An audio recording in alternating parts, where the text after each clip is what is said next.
কোরআনে কারীমে আল্লাহ তাআলা নূহ আলাইহিস সালাম সম্পর্কে বলেছেন ইন্নাহু কানা আবদান শাকুরা। নূহ আলাইহিস সালাম তিনি আল্লাহর কৃতজ্ঞ বান্দা ছিলেন, এমন মানুষ ছিলেন যে তিনি কৃতজ্ঞ। আপনারা নূহ আলাইহিস সালামের কথা জানেন। নূহ আলাইহিস সালাম পৃথিবীতে কত বছর বেঁচে ছিলেন জানেন?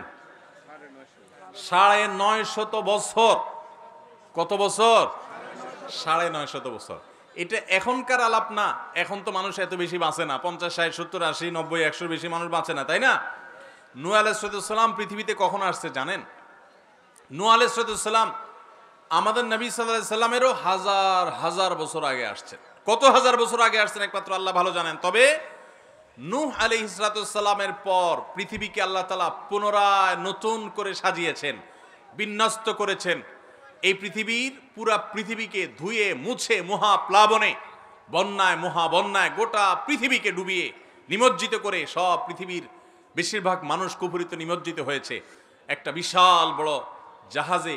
নূহ আলাইহিস সালামের সাথে যারা ঈমান আনছেন হাতে গোনা কয়েকজন, তাদের সংখ্যা সম্পর্কে মুফাসসিরগণ অনেকে অনেকটা বলেছেন। সব মিলিয়ে ১০০-র নিচে ছিল তাদের সংখ্যা, এবং কিছু প্রাণীকুল জোড়ায় জোড়ায় আল্লাহ তুলতে বলেছেন, তাদেরকে ছাড়া বাকি সবাইকে শেষ করেছেন।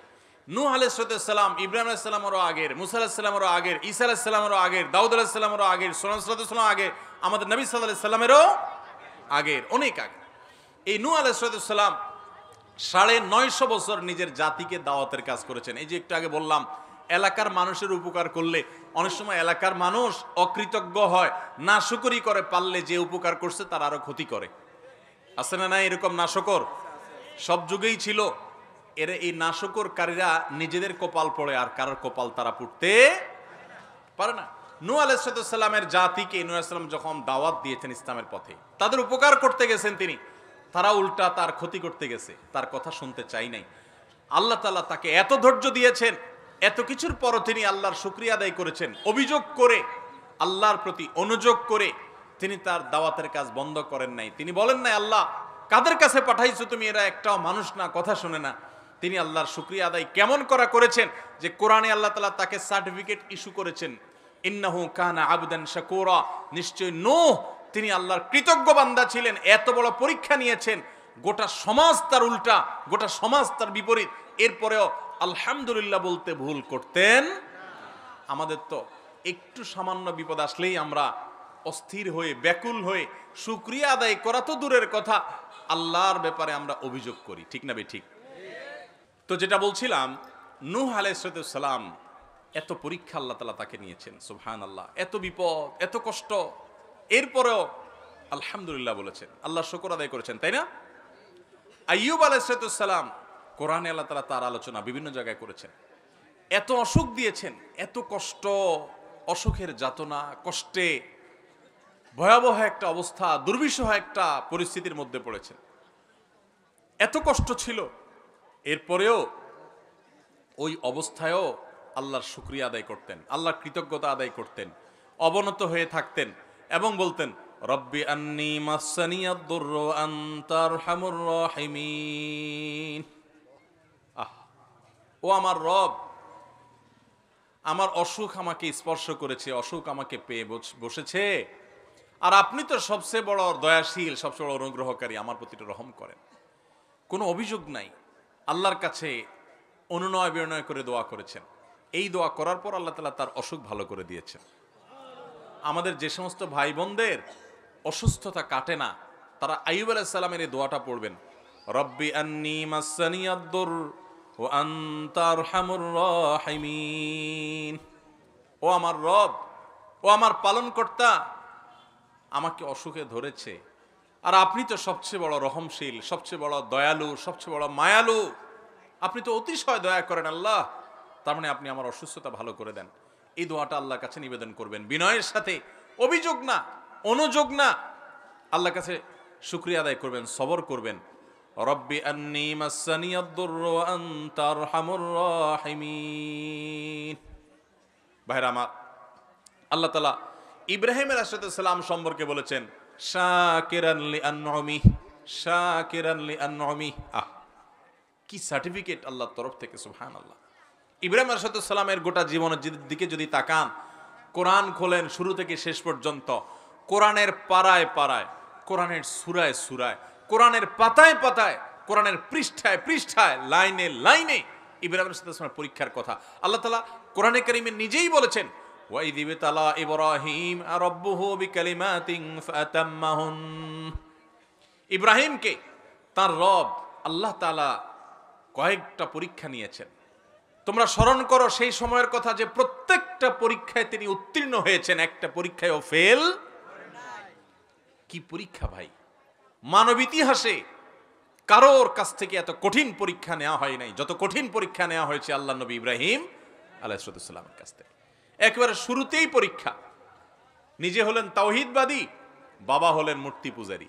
আছে না নাই এরকম যে এলাকার মানুষ মূর্তি পূজা করে, কবর আর মাজার পূজা করে, আপনি তাওহীদের কথা বলেন, আপনি একা, তাদের দল ভারী। আছে না নাই? ইব্রাহিম আলাইহিস সালামের জীবনে এই বিপদ ভয়াবহ আকার ধারণ করেছে এবং তাকে অগ্নিকুণ্ডে নিক্ষেপ করা হয়েছে, আগুন জ্বালিয়ে সেখানে ফেলে দেওয়া হয়েছে। আল্লাহ তাআলা অলৌকিকভাবে বাঁচিয়েছেন। তাকে পাথর মেরে মেরে ফেলবে, নানাভাবে হত্যা করবে, হুমকি দেওয়া হয়েছে। শেষ পর্যন্ত নিজের জন্মভূমি, নিজের এলাকা, সেই ইরাকের সে অঞ্চল ছেড়ে তাকে চলে আসতে হয়েছে। এলাকায় থাকতেই পারেন নাই। ফিলিস্তিন বা মিশর হয়ে ফিলিস্তিন পর্যন্ত আসছেন। আল্লাহর আরেক পরীক্ষা, মাত্র ইসমাইল জন্মগ্রহণ করেছেন আলাইহিস সালাতু ওয়াস সালাম, আল্লাহর নির্দেশ হলো চলে যাও মক্কায়। খেয়াল করেন, ইব্রাহিম আলাইহিস সালামকে আল্লাহ তাআলা নির্দেশ করেছেন এই ছোট বাচ্চা মা সহকারে, বাচ্চার মা হাজরা এবং ইসমাইল দুজন আলাইহিস সালাতু ওয়াস সালামকে মক্কার জনমানব শূন্য পাহাড়ি এলাকায় নিয়ে রেখে আসো। ওই পাহাড়ি এলাকায় আপনি যদি 2-4 জন বন্ধু নিয়েও হাঁটেন, আপনি ভয়ে ভড়কে যাবেন, কারণ আশেপাশে কোনো মানুষজন ছিল না, শুধু পাহাড়, নীরব নিস্তব্ধ পাহাড়। সেখানে রেখে আসতে বলছেন। ভাইরা আমার, কত কঠিন পরীক্ষা! আল্লাহর নির্দেশ পালন করার জন্য সেই ফিলিস্তিন থেকে মক্কায় নিয়ে আসলেন নিজের স্ত্রী আর ছোট দুধের বাচ্চাকে। যাদের আল্লাহ তাআলা দুধের বাচ্চা দিয়েছেন তারা জানেন সন্তানের মায়া কি জিনিস, তাই না? সন্তানের মায়া কি জিনিস। সন্তানদের ছাড়া একদিন বাইরে থাকতে পারেন না, অস্থির হয়ে যান। বাইরে গেলেই ভিডিও কল দেওয়া শুরু করেন দেখার জন্য। আর ইব্রাহিম আলাইহিস সালাম আল্লাহর নির্দেশ পালন করার জন্য ওই মা এবং সন্তানকে মক্কায় রেখে চলে গেলেন। চলে যাচ্ছেন, তখন হৃদয় ছিঁড়ে যাচ্ছে মায়ায়, কিন্তু আল্লাহর নির্দেশ, আল্লাহ কঠিন নির্দেশ করেছেন যে আল্লাহর কঠিন নির্দেশ তুমি পালন করতে পারো কিনা। আল্লাহ সে পরীক্ষা নিয়েছেন তার কাছ থেকে, তিনি পরীক্ষা উত্তীর্ণ হয়েছেন, আল্লাহ নির্দেশ পালন করে চলে আসছেন। কোনো মানুষ নাই, এই বাচ্চার মার খাবারের কি ব্যবস্থা হবে। আল্লাহ তাদেরকে মেরে ফেলেন নাই, মক্কা তাদের মাধ্যমে আবাদ হয়েছে। মক্কা, আজ যে মক্কা নগরীতে আমরা যাচ্ছি, সেটির প্রতিষ্ঠা এবং আবাদ হয়েছে তাদের মাধ্যমে। যাই হোক, আরেকটা পরীক্ষা আল্লাহ নিয়েছেন। এই ইসমাইল আবার যখন একটু বড় হলেন, আলাইহিস সালাম পরে নবী হয়েছেন, তখন ইসমাইল তাকে স্বপ্নে, যখন একটু কিশোর বয়সে আসছেন, বাপের সাথে কাজ করার যোগ্যতা হয়েছে, তখন আল্লাহ তাআলা ইব্রাহিম আসলামকে নির্দেশ করলেন স্বপ্নে নিজের ছেলেকে কোরবানি করার। কঠিন নির্দেশ, সেই নির্দেশও পালন করার জন্য প্রস্তুত হয়ে চলে গেছেন, কিন্তু আল্লাহ তাআলা ছেলেকে জবে হইতে দেন নাই। আল্লাহ দরকার ছিল পরীক্ষা, আল্লাহ চেয়েছেন পরীক্ষা নিতে, পরীক্ষা হয়ে গেছে। ইব্রাহিম ইসলাম এত কঠিন পরীক্ষার মধ্যে সারাটা জীবন গেছে সংগ্রাম সংগ্রাম সংগ্রাম, কঠিন বিপদ আপদে। এত কিছুর পরও আল্লাহ তাআলা নিজে সার্টিফিকেট দিচ্ছেন তিনি কি ছিলেন, শাকিরান লিআনউমি, তিনি আল্লাহর সব নেয়ামতগুলোর প্রতি শুকর আদায় করতেন। সুবহানাল্লাহ। ভাইরা আমার, এইভাবে গোটা কোরআনে আপনি দেখবেন আল্লাহ রাব্বুল আলামিন আমাদেরকে শুকর আদায় করার, কৃতজ্ঞ মানুষ হওয়ার জন্য অনুপ্রেরণা দিয়েছেন, উৎসাহ দিয়েছেন, নির্দেশ দিয়েছেন। এবং কোরআনে কারিমে আল্লাহ তাআলা এও বলেছেন, লা ইন শাকারতুম লাযিদান্নাকুম, যদি তোমরা আমার শুকরিয়া আদায় করো, যা পাইছো এই পাওয়ার পর যদি শুকর আদায় করো, আল্লাহ বলেছেন নেয়ামত আমি বাড়ায় দিব। ওয়ালা ইন কাফারতুম ইন্না আযাবি লাশাদীদ, আর যদি আমার শুকরিয়া আদায় না করো, কুফরি করো, না শুকরি করো, তো মনে রাখবা আমার আযাব অত্যন্ত কঠিন, অত্যন্ত শক্ত। ভাইরা আমার, কোরআনে কারিমে বহু আয়াতে আল্লাহ রাব্বুল আলামিন এই শুকর সম্পর্কে বলেছেন। তায়াম্মুমের বিধিবিধান দিয়ে আল্লাহ তাআলা বলেছেন লাআল্লাকুম তাশকুরুন, তোমাদেরকে উযু করতে না পারলে তায়াম্মুম বিকল্প ব্যবস্থা আল্লাহ তাআলা দিয়েছেন যেন তোমরা আল্লাহর শুকরিয়া আদায় করো। এবং আল্লাহ তাআলা বাতাস মানুষ উপকার দিয়েছেন, উপকারী বাতাস, সেটা বর্ণনা কোরআনে দেওয়ার পর বলেছেন লাআল্লাকুম তাশকুরুন, যাতে তোমরা সেই নিয়ামত পেয়ে আল্লাহর শুকর আদায় করো। এবং আল্লাহ রাব্বুল আলামিন কোরআনে কারিমে আমাদেরকে এই পৃথিবীকে বসবাসযোগ্য করে দিয়েছেন, সে বিষয়ে আলোচনা করার পর বলেছেন যে এত কিছু পাওয়ার পর কালিলাম মা তাশকুরুন, তোমাদের মধ্যে খুব অল্প সংখ্যক মানুষ আল্লাহর ইবাদত করে। নবী করিম সাল্লাল্লাহু আলাইহি সাল্লাম আল্লাহর কাছে দোয়া শিক্ষা দিয়েছেন আমাদেরকে, আল্লাহুম্মা আইন্নি আলা যিকরিকা ওয়া শুকরিকা ওয়া হুসনি ইবাদাতিক। প্রত্যেক নামাজের পরে, 5 ওয়াক্ত নামাজের পরে এই দোয়া পড়া সুন্নাত, নবী সাল্লাল্লাহু আলাইহি সাল্লামের দোয়া। আল্লাহুম্মা আইন্নি আলা যিকরিকা ওয়া শুকরিক, আল্লাহ আমি যেন আপনার জিকির করতে পারি, আল্লাহ আমি যেন আপনার শুকর করতে পারি, আপনি আমাকে সাহায্য করেন। ওয়া হুসনি ইবাদাতিক, এবং আপনার ইবাদত যেন সুন্দরভাবে করতে পারি সেই তৌফিক দান করেন। এই দোয়াটা সবসময় পড়বেন, আল্লাহুম্মা আইন্নি আলা যিকরিকা ওয়া শুকরিকা ওয়া হুসনি ইবাদাতিক। আমার সাথে বলেন, আল্লাহুম্মা আইন্নি আলা যিকরিকা ওয়া শুকরিকা ওয়া হুসনি ইবাদাতিক। এর অর্থ হলো, আল্লাহ ও আল্লাহ আপনি আমাকে আপনার যেন জিকির করতে পারি, আপনার যেন শুকর করতে পারি, আপনার জন্য ভালোভাবে ইবাদত করতে পারি, সুন্দরভাবে যেন ইবাদত করতে পারি, আল্লাহ সে তৌফিক দান করেন। তাহলে এই শুকরিয়া আদায় করার তৌফিক আল্লাহর কাছ থেকে নবী সাল্লাল্লাহু আলাইহি সাল্লাম চেয়ে নিতেন। আল্লাহ আমাদের সবাইকে শুকরগুজার মানুষ হওয়ার তৌফিক দান করেন। ঈমানদার সুখে তো শুকর আদায় করবেই, দুঃখেও শুকর আদায়। আমাদের চরিত্র হলো, সুখ যখন আল্লাহ তাআলা দেন তখন আমরা আল্লাহর শুকর আদায় না করে নিজের ক্রেডিট জাহির করি, নিজের কৃতিত্ব জাহির করি। আছে না নাই? একটা লোক অনেক কষ্ট করে কিছু টাকা পয়সা কামাই করছে, কিছু ঘরবাড়ি হইছে, কিছু জমি জমা হইছে, ব্যবসা বাণিজ্য হইছে, বিদেশ গেছেন, অনেকদিন বিদেশ করার পর অনেক কিছু করতে পারছেন। যদি জিজ্ঞাসা করে কেউ, ভাই এত কিছু যে করছেন কেমনে, কিভাবে এত কিছু করলেন, তো অনেক লোক নিজের গল্প শোনানো শুরু করে। ভাই জানেন না, মাথার গাম পায়ে ফেলে আজ এ পর্যন্ত আসছি, এমনি এমনি আসি নাই ভাই। বলে কি বলে না? তার মানে আমি যা করছি, যা দেখছেন, এই সবগুলো আমার মাথার গাম পায়ের ফসল। আমার কথা হলো, ওরে ভাই তোমার চাইতে আরো বহু বেশি কষ্ট করা মানুষ রাস্তায় এখনো ঘুরতেছে, কিছু করতে পারে নাই। আছে না নাই? অনেক লোক আছে যে 2, 5, 10 বছর বিদেশ করার পর অনেক কিছু করে ফেলছেন। আরে ভাই আপনার চাইতে আরো বেশি দিন বিদেশ করার পর কিচ্ছু করতে পারে নাই এমন বহু লোক আছে না নাই? তাহলে শুধু পরিশ্রম দ্বারাই যদি হতো তাহলে তার কেন হলো না? একজন কৃতজ্ঞ ঈমানদার তিনি এভাবে বলবেন না, তিনি বলবেন এগুলো সব আমার আল্লাহর দান। বাংলাদেশের প্রথম সারির একজন ব্যবসায়ী 1, 2, 3 যদি আনেন তো 3-এর মধ্যে পড়বে, আমি নাম বললাম না। এরকম একটা শিল্প প্রতিষ্ঠান এর মালিক, এরকম একটা গ্রুপ অফ কোম্পানির মালিক, তার সাথে একবার একটা যে কোনো একটা বিষয় একটা মিটিং ছিল। তো একান্ত আলাপচারিতায় আমার সাথে মিটিংয়ে যারা ছিলেন এর ভিতরে এক ভাই বললেন যে আল্লাহ আপনাকে এত সম্পদ দিয়েছেন, শত শত হাজার হাজার কোটি টাকা, আপনার সারা দেশের ব্যবসার একটা বড় অংশ আপনি কন্ট্রোল করেন, বা আল্লাহ আপনাকে দিয়েছেন। তো এই যে এত বড় ব্যবসা, এত বিশাল পর্যায়ে আল্লাহ তাআলা আপনাকে ব্যবসা করার তৌফিক দিয়েছেন, আপনি একটু আমাকে হিস্ট্রিটা যদি বলেন, আমি সেটার রেকর্ড নিয়ে একটু বই করতে চাই, যাতে তরুণ যারা উদ্যোক্তা আছে তারা অনুপ্রেরণা পায়, তারা যেন শিখতে পারে যে কিভাবে ব্যবসা বাণিজ্য ডেভেলপ করবে, কিভাবে উদ্যোক্তা হিসাবে সাকসেস হবে। আপনার সাকসেস স্টোরি, আপনার সিক্রেটসগুলো একটু আমাদেরকে জানাবেন, তাহলে আমরা বই প্রকাশ করতে চাই। এটা আমার সাথে থাকা একজন আরেক গুরুত্বপূর্ণ ব্যক্তি তিনি বলেছেন। তো আমি তো হুজুর মানুষ, মাঝখানে বসে তাদের আলাপ শুনছি। আমি চিন্তা করলাম, দেখি কি সিক্রেট, হাজার হাজার কোটি টাকার ব্যবসা বাণিজ্য, এত বড় বড় প্রতিষ্ঠান আল্লাহ তাআলা দিয়েছেন। তো এতগুলো প্রতিষ্ঠান আল্লাহ দিয়েছেন, এত টাকা পয়সা দিয়েছেন, নিশ্চয় মায়ের পেট থেকে এতগুলো নিয়ে আসেন না। মায়ের পেট থেকে তো দূরের কথা, ঢাকা শহরে এত টাকা নিয়ে আসেন নাই, কিন্তু আল্লাহ এখন এত কিছু দিয়েছেন। কি সিক্রেট এত অল্প সময়ের ব্যবধানে, মানে আরেক জেনারেশন পর্যন্ত যাওয়া লাগে নাই, নিজে আইসাই 20, 30, 40 বছরের মধ্যে ব্যবসা বাণিজ্য করে এত দূর এগিয়ে গেছেন, কি সিক্রেট? তো ওই ব্যবসায়ী ভদ্রলোক তিনি জবাবে মুস্কি হেসে দিয়ে বললেন, দেখেন সত্যি কথা বলতে কি, এই যা দেখছেন আমার চেষ্টা সাধনা ছিল, চেষ্টা তো কত মানুষই করে, মূলত আসল সিক্রেট হলো, আসল রহস্য হলো যে এই সব কিছু আল্লাহ তাআলা আমাকে অনুগ্রহ করে দিয়েছেন। আমি থ্যান্ডার্ড হয়ে গেলাম, শুনে অবাক হয়ে গেলাম। সুবহানাল্লাহ, এত বড় ব্যবসা প্রতিষ্ঠানের মালিক হওয়ার পরও আল্লাহর প্রতি এইভাবে কৃতজ্ঞতা আদায় করতে জানে, এটাও তো একটা ব্যাপার। হ্যাঁ, বিশাল বড় হসপিটালের মালিক, বিশাল বড় প্রতিষ্ঠানের মালিক, নিশ্চয়ই আল্লাহ তাআলা তাকে সেই শুকরিয়া আদায় করার মানসিকতাটা দিয়েছেন। অন্তত আমার সামনে তো তাই হয়েছে।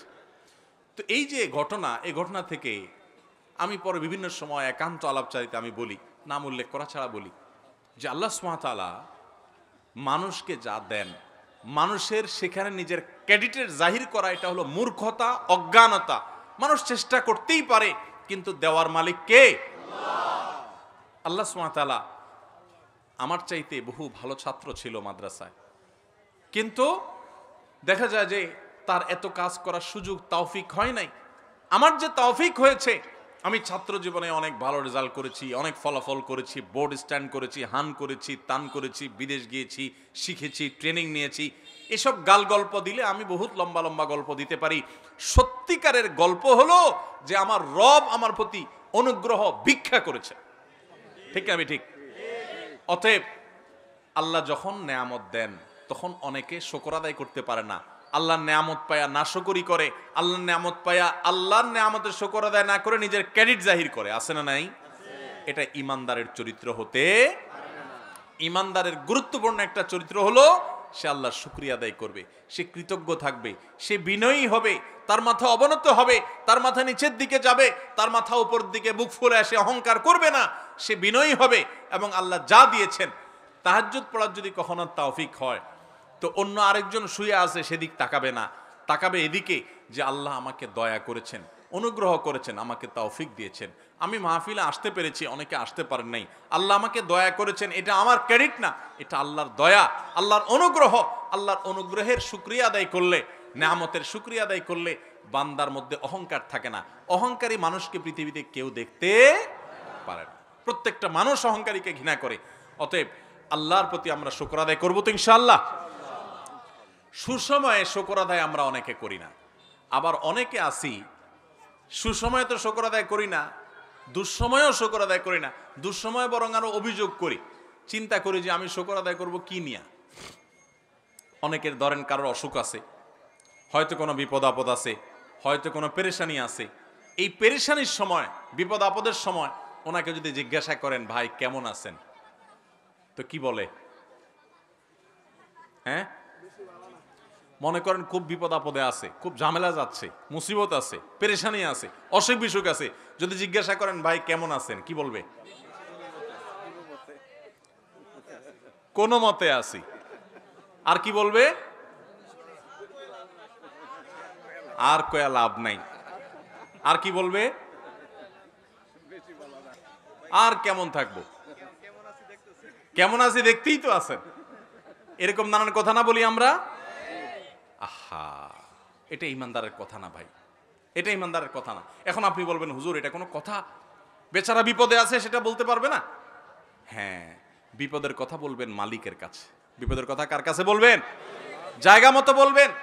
আরে গোলামদের কাছে বিপদের কথা বলে লাভটা কি? গোলামদের কাছে বিপদের কথা বলে লাভ আছে? বিপদের কথা বলতে হবে কার কাছে? আল্লাহর কাছে।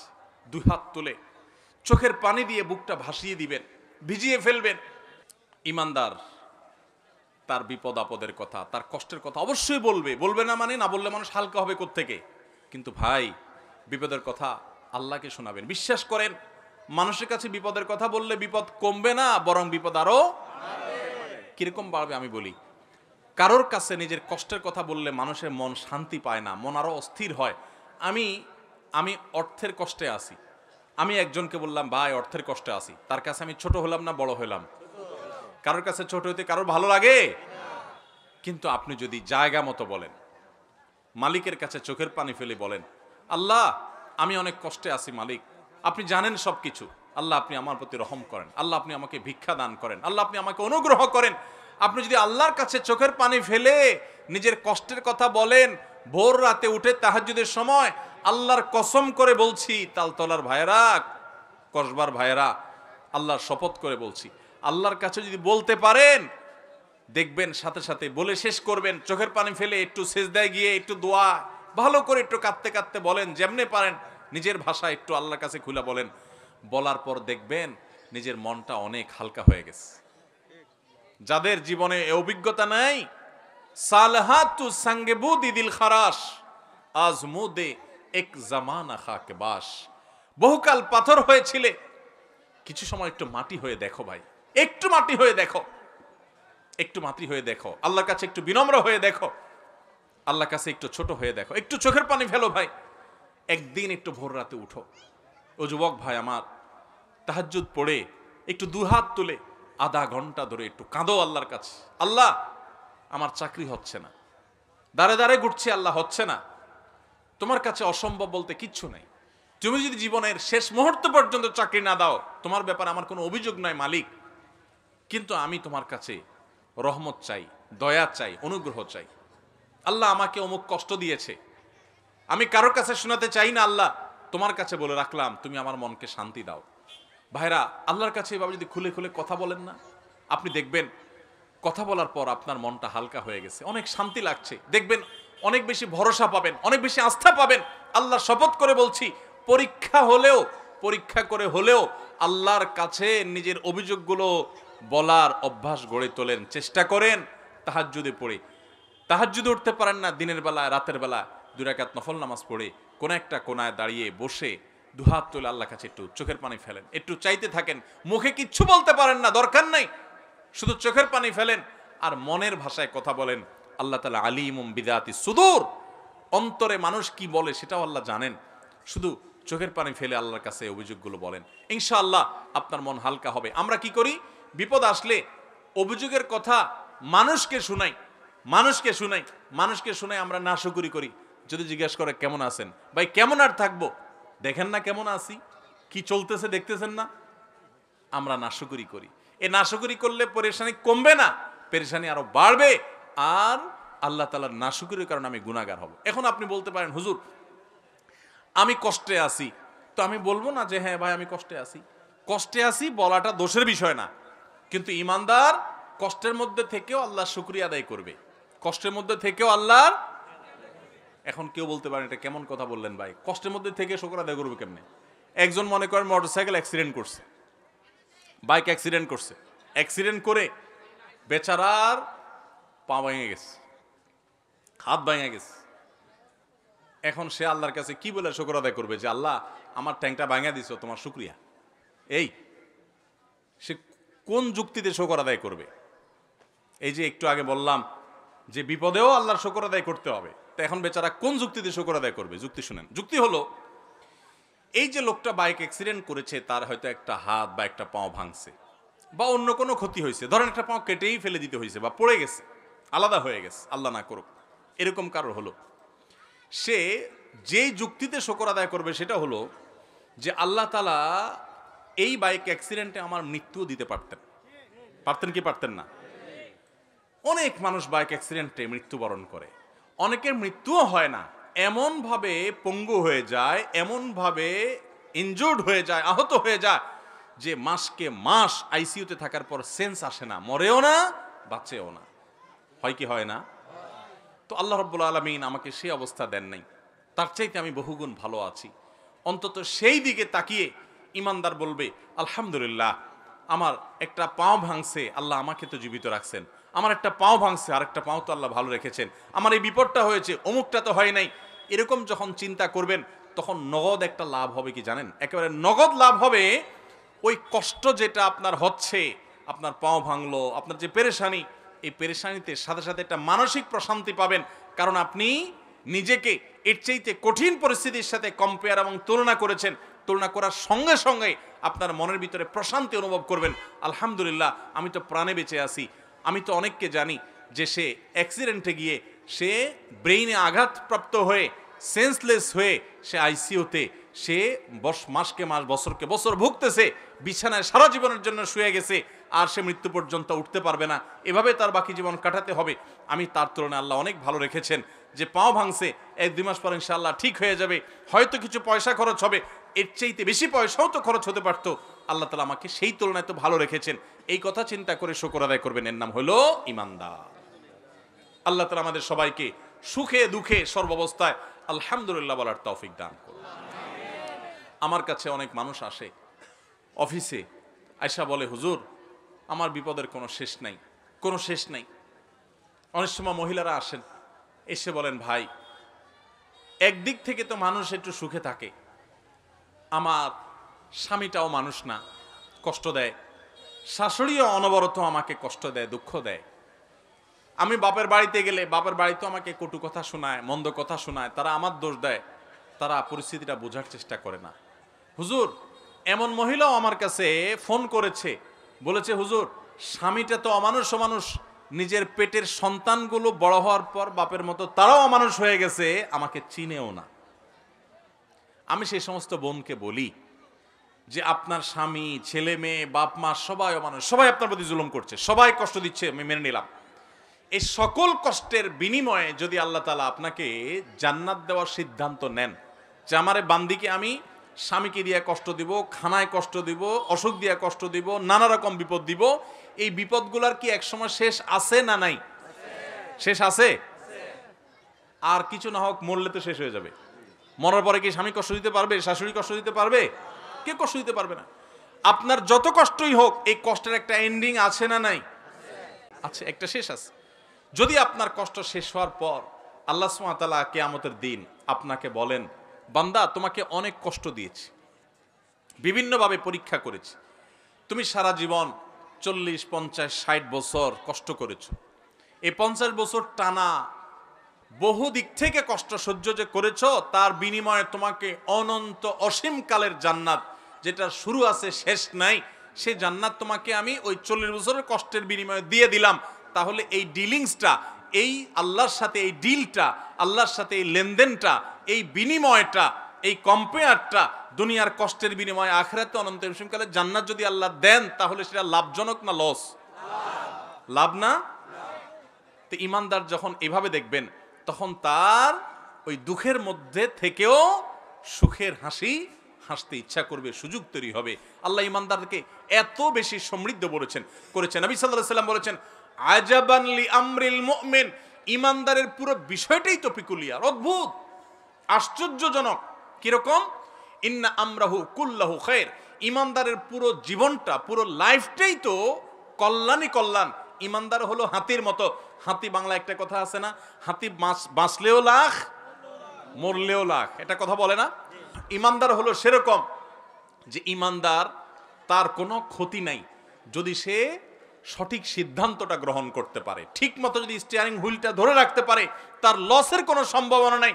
নবী সাল্লাল্লাহু আলাইহি সাল্লাম বলেছেন, ইন আসাবাহু খায়রুন, ঈমানদারকে আল্লাহ যদি সুখ দেয়, শান্তি দেয়, টাকা পয়সা দেয়, সম্পদ দেয়, রোগবালাই মুক্তি করে দেয়, ভালো স্বামী, ভালো স্ত্রী, ভালো জীবন সঙ্গী, সঙ্গিনী, সন্তান সবকিছু দেয়, ভালো কিছু যদি ঈমানদার পায়, তাহলে সে একদিকে তো ভালো কিছু পাইলো, পাইয়া আবার সাথে সাথে বললো এগুলো আমার কোনো ক্রেডিট কৃতিত্ব না, এগুলো সব আল্লাহর দান। সে যদি অন্তরের গভীর থেকে আল্লাহকে শুকরিয়া জানায় বলে, আলহামদুলিল্লাহ, আমাকে যা দিয়েছেন সব আল্লাহ দিয়েছেন, আমি শুকরিয়া আল্লাহর করলাম, এরকম যদি সে করে, সুবহানাল্লাহ, তাহলে একদিকে সে সুখ ভোগ করলো, আবার সে শুকর আদায় করলো, শুকর আদায় করার কারণে জান্নাতের সুখও তার দাঁড়ায় গেল। তাহলে লাভই লাভ। এবার বলবেন, তাহলে দুঃখ হলে লাভ কেমনে হয় দেখান দেখি।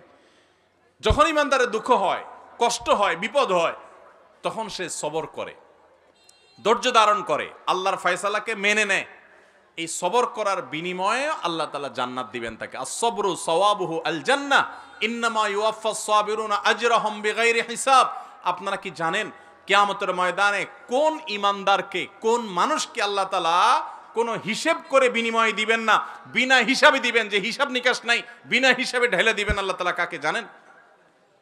একমাত্র ব্যক্তি সবরকারী। কোন ব্যক্তি? যে অসুখে সবর করেছে, বিপদ আপদে সবর করেছে, মানুষের কটুকতায় সবর করেছে, অসুখ বিসুখে সবর করেছে, মুসিবতে সবর করেছে, ধৈর্যের পাহাড় হয়েছে, ধৈর্য ধারণ করেছে, সবর করে ঢোক গিলেছে, সবর করে নিজেকে নিয়ন্ত্রণ করেছে, কোনো কষ্টে হাহুতাশ করে নাই, নাশুকুরি করে নাই, আল্লাহর কুফরি করে নাই, গালিগালাজ করে নাই, মুখ খারাপ করে নাই, ভাঙচুর করে নাই, নিজেকে নিয়ন্ত্রণ করতে পারছে, ধৈর্য ধারণ করতে পারছে, ধৈর্যের ঢোক গিলতে পারছে যে ব্যক্তি, এই ব্যক্তি সম্পর্কে আল্লাহ বলেছেন ইন্নামা ইউওয়াফাস সাবিরুনা আজরাহুম বিগাইরি হিসাব। সবরকারীদের বিনিময় আল্লাহ রাব্বুল আলামিন কিয়ামতের ময়দানে কোনো হিসাব নিকেশ করা ছাড়া, তুমি নামাজ কয় ওয়াক্ত পড়ছো, রোজার কতগুলোর সওয়াব পাবা, সুবহানাল্লাহ কতবার পড়ছো, আলহামদুলিল্লাহ কতবার পড়ছো, কয়বার কোরআন খতম দিছো, কয়বার কি ভালো কাজ করছো, এই সমস্ত হিসাব নিকেশ নাই বান্দা। তুমি সারা জীবন সবর করেছো, সব ক্ষেত্রে সবর করেছো, আজকে তোমার দেওয়ার ক্ষেত্রে কোনো হিসাব নিকেশ নাই, বিনা হিসাবে আল্লাহ তাআলা ঢাইলা দিবেন। সবর করবো তো ইনশাআল্লাহ। বাংলা একটা প্রবাদ আছে, সবুরে মেওয়া ফলে।